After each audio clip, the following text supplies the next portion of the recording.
Magandang araw mga kalaman at nandito na naman tayo sa High Conversations. Sorry, also.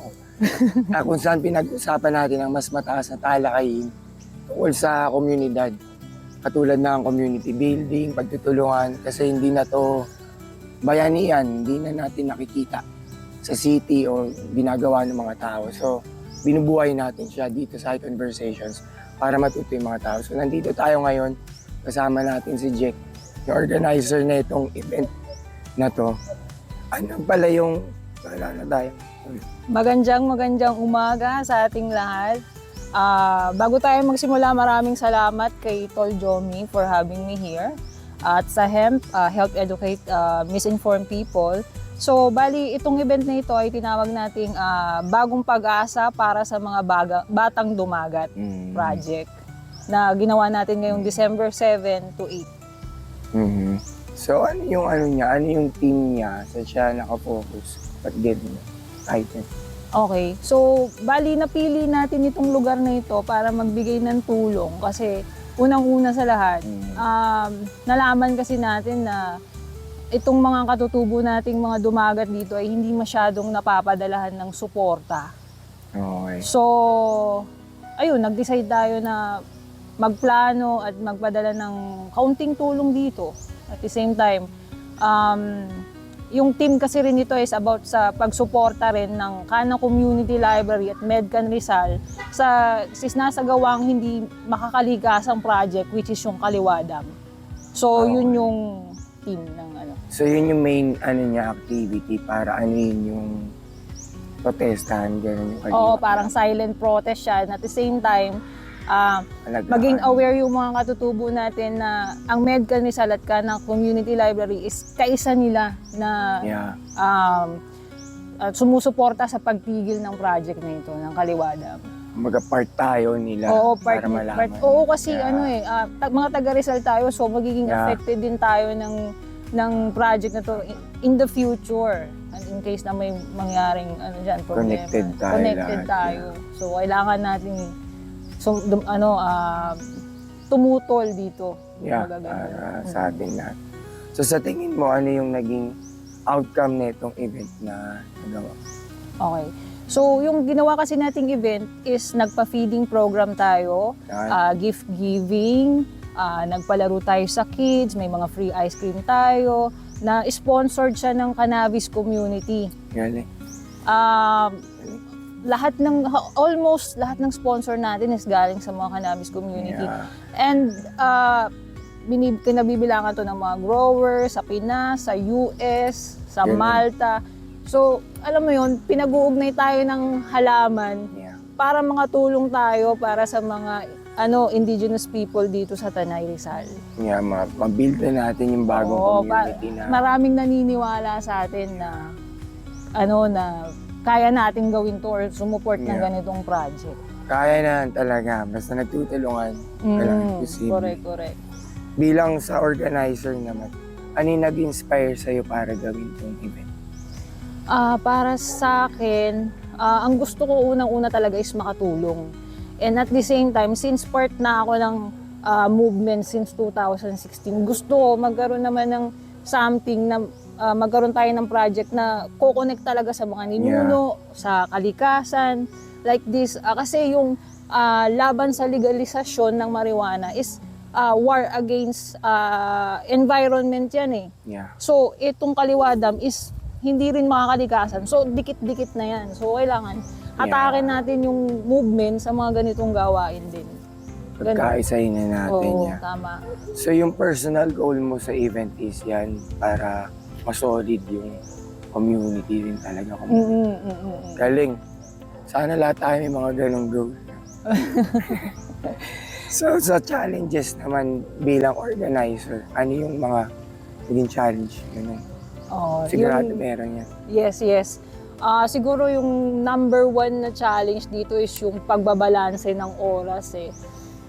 As organizer, mahirap yung magbalanse ng oras sa trabaho, sa pag-organize mismo ng event pa lang, paghahanap ng sponsor.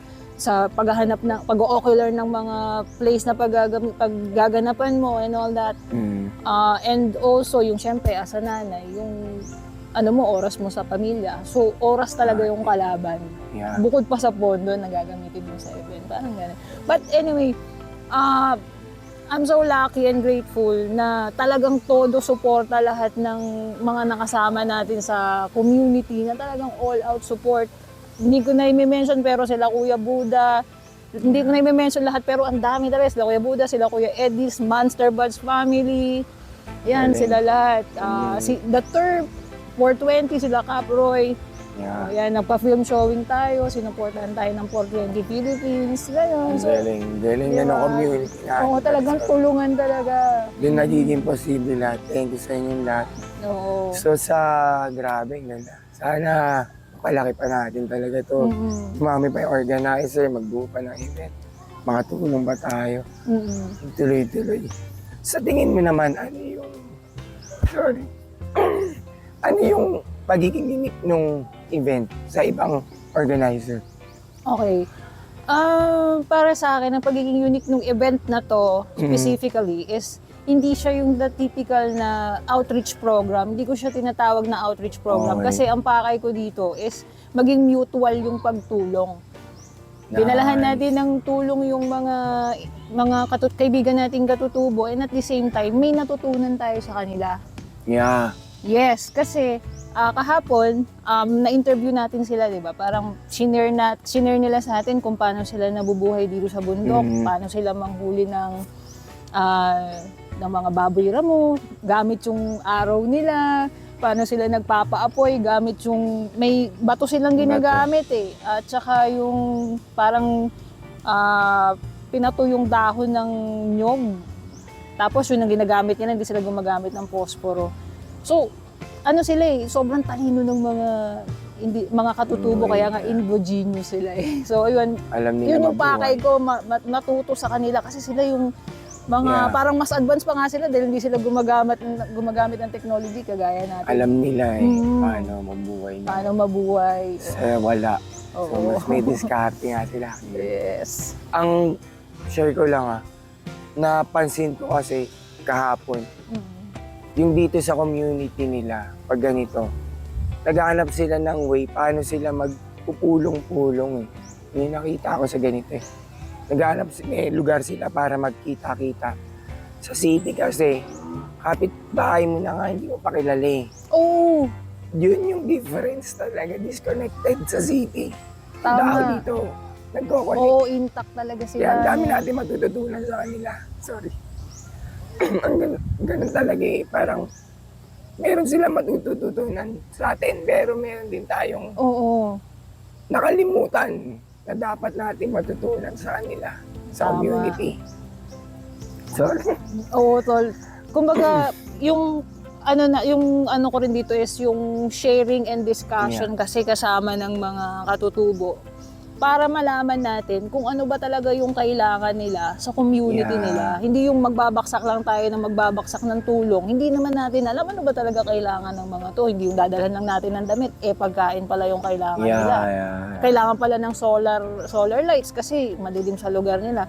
Tapos yung kahapon, yung mga na-interview namin ng mga elders, ang sabi nila, baka daw pwede daw ipaabot yung mensahe kung saan man na makakatulong para gawing sementado na yung daanan nila pababa dito sa syudad. Kasi syempre mga 82 years old na yung nagpunta dito kahapon. So, hirap na silang maglakad. So, ang gusto naman nila is something na may pwede silang masakyan papunta doon. Hindi yung kagaya nung sa city, di ba? Usually, sinisira nila yung mga daan sa kalsada. Kahit di naman kailangan sirain. Pondohan nila yung daan na ganito na kailangan talaga ng mga natin, kababayan natin, di ba? So, ayun lang naman. At least, sa paraang ito, maipakalat natin yung awareness, at saka, at the same time, makahawa tayo ng ibang tao. Na dito pala sa lugar na to, may mga nangangailangan palang mga katutubo na baka next time, di ba? Magpadala rin sila ng tulong sa kanila. Sana, yun. Sana makahawa talaga tayo. So, ayan, kung magpa-participate naman sila, yung mga nanonood o yung gusto mag-participate, paano sila magpa-participate sa event o magko-contribute? Ayun. Usually naman, pagka may event, nagpaparegister kami and at the same time, ipopost namin kung ano yung mga mechanics at ayun, usually bibigyan nyo lang naman yung name nyo and then kung mga usual ano na rin kayo na volunteers na sumasama sa event, madali naman, kumbaga ganun lang. Tapos usually naman kasi is ambagan system lang talaga yung ginagawa natin, hindi naman tayo tie up sa kung ano, sino-sinong government ano dyan. So ganun, mag-share lang tayo ng para sa mga gifts ng mga bata, ganyan, or kung willing ka maging sponsor ng event. Ayos. So usually ganun lang naman ang ginagawa natin. Tulungan lang talaga. Tulungan lang talaga. Tulungan magiging posible talaga lang. Pero imagine, Tol, nakita mo naman yung dami ng tao kahapon. Yeah, galing na. Almost 200 tayong kumain dito kahapon. So, yung naipon nating funds galing doon sa pinagsama-samang tulong ng mga sponsors, ng mga volunteers. Yun yung ginawa natin dito. Parang tinurn natin yung support nila into support din. Yeah, sa mga tama. taong ano. Kaya nag-ano siya, reciprocal. Oh, yes. Galing. Thank you. Sa final message na lang. Final kanina, message. tas Okay. kanina. Siguro yung final message ko, ang advokasya natin is parang pag-aalaga ng halaman yan eh. Make sure natin na malusog yung ugat at lagi nating papakainin ng masustansyang nutrisyon ng lupa para lalong magyabong ang halaman. Yeah. Ayun lang. At saka lagi nating padaluyin ng pagmamahalan, lalo na sa komunidad. At nang sana ay makahawa pa tayo ng iba pa para mas marami pa tayong matulungan. Yun lang po. At maraming salamat sa lahat ng mga sponsors, sa mga volunteers, sa media partner natin, Tol Jomi, salamat sa paglapag. Thank you. At sa ulitin po ulit, marami pa tayong mga project na gagawin soon. Kita-kits! Kita-kits, mga halaman. Thank you. Thank you so much.